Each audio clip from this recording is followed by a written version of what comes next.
और उसी में से एक विधा नाटक, जिसके लिए संस्था बनाई गई उन कलाकारों के लिए, नाटककारों के लिए, रंगकर्म के लिए, रंगकर्मियों के लिए।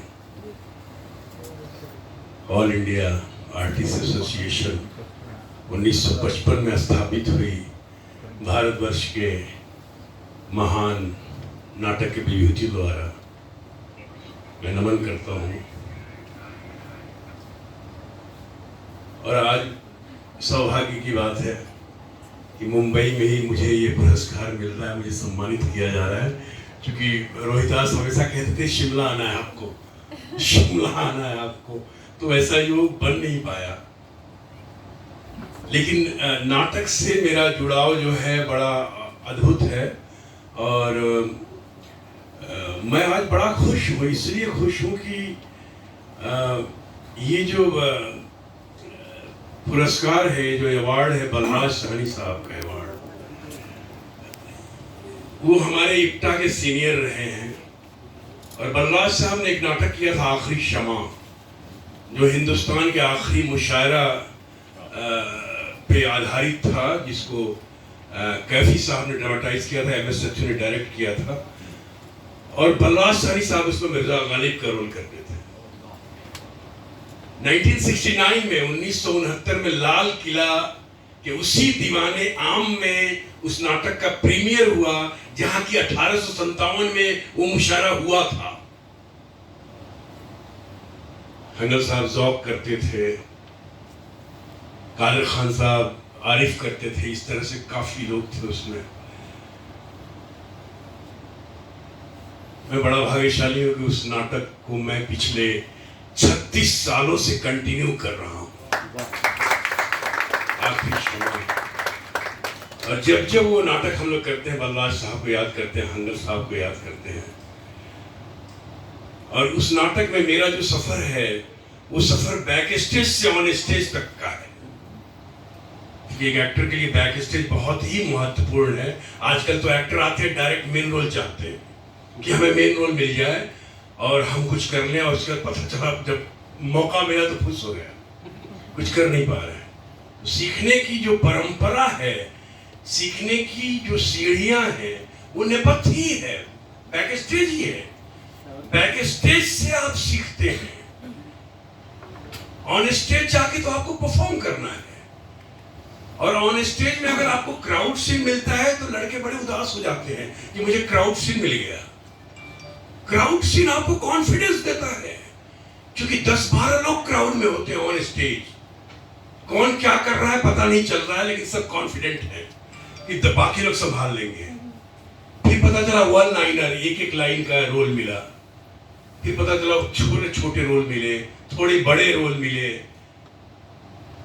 उसके बाद पता चला कि फिर मेन रोल मिलना शुरू हुआ। तो ये एक प्रक्रिया है नाटक का। और मैंने हमेशा से कहा है, मेरा एक कोट है कि नाटक जो है, थिएटर जो है, एक आध्यात्मिक यात्रा है। Theatre is a spiritual journey, और एक्टर जो है एक आध्यात्मिक व्यक्तित्व है। Actor is a spiritual personality. और एक्टिंग जो है, अभिनय जो है, आध्यात्मिक साधना है। Acting is a spiritual practice. ये जानना पड़ेगा, ये मानना पड़ेगा। और मेरा ख्याल है कि ऑल इंडिया आर्टिस्ट एसोसिएशन पिछले 55 सालों से, 65 सालों से, हाँ 1995, 65 सालों से ये काम बखूबी निभाया जा रहा है।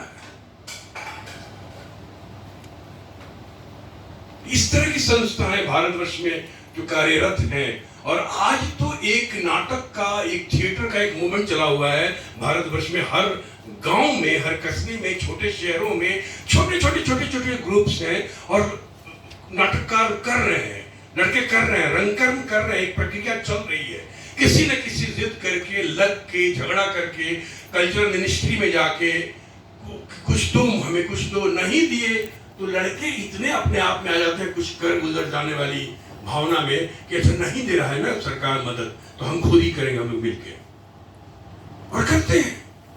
नाटक का वो नशा है।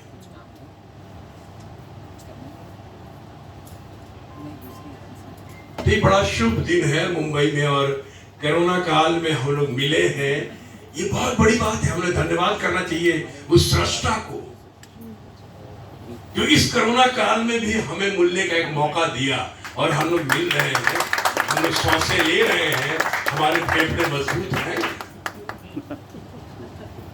गोल्डन चैरियट की बेसमेंट में।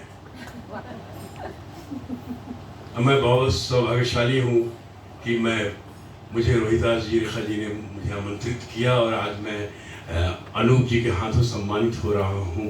प्रतिमा काजमी जी हैं, करण जी हैं। क्या है कि ये देखिए जाफरी साहब हैं, तो ये अन्ना साहब हैं, अबू साहब हैं, तो ये अपने आप में एक कमाल की बात है कि हम लोग मिले और मिलके इस तरह का आयोजन कर रहे हैं जहां थिएटर बंद है, हम नाटक नहीं कर सकते। लाइव परफॉर्मेंस चल रहा है। आज अमृत महोत्सव ऑनलाइन चल रहा है, डिजिटल चल रहा है, डिजिटल में नाटक हो रहा है। ये भी एक परेशानी है, जबकि नाटक तो रूबरू वाला मतलब है, दर्शक और एक्टर दोनों की ऊर्जा का आगमन प्रदान होता है, तब जाके नाटक का रसास्वादन होता है। चलिए मैं ज्यादा वक्त नहीं लूंगा, अभी बहुत कुछ करना है। मेरा ख्याल है इतना बोलने का मौका इसलिए मिल गया कि यशपाल जो है सो शायद रास्ते में अटका हुआ है, नहीं तो और रंजन, तो चलिए तो मैं यहीं पे समापन करता हूँ। नाटक में कविता सुना दूं क्या? मेरी पुस्तक आई है कविता संग्रह अभी अखिलामृतम, उसमें अलग अलग विषयों में हमने कविता लिखी है। एक कविता उसमें नाटक पे भी है, और काफी यशपाल ने भी, गोविंद नामदेव जी ने भी, सबने उसका पाठ किया है। और अगली बारी जो है वो रोहिदास जी की है, पाठ करेंगे उसकी। आज अभी मैं पाठ करता हूँ उसका। नाटक,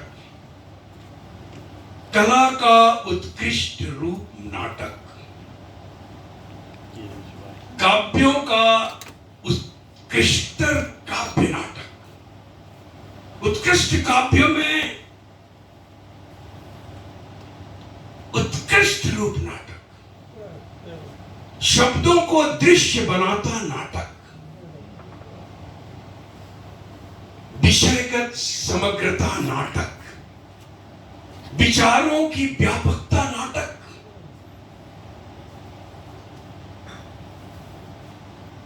काव्य, गीत, संगीत, अभिनय, नाट्य, शिल्प, ललित कलाओं का कोश नाटक, साहित्य का संसार नाटक, रंगों का बौछार नाटक, शब्दों का प्रसार नाटक, भावों का भंडार नाटक, रसों का संचार नाटक, निबद्ध का प्रभार नाटक, व्यक्तित्व का निखार नाटक, परंपराओं का विस्तार नाटक, संस्कृति का प्रतिबिंब नाटक, समाज का दर्पण नाटक, रंगकर्म का दर्पण नाटक, अभिनेताओं का समर्पण नाटक, जीवन का स्वाद नाटक,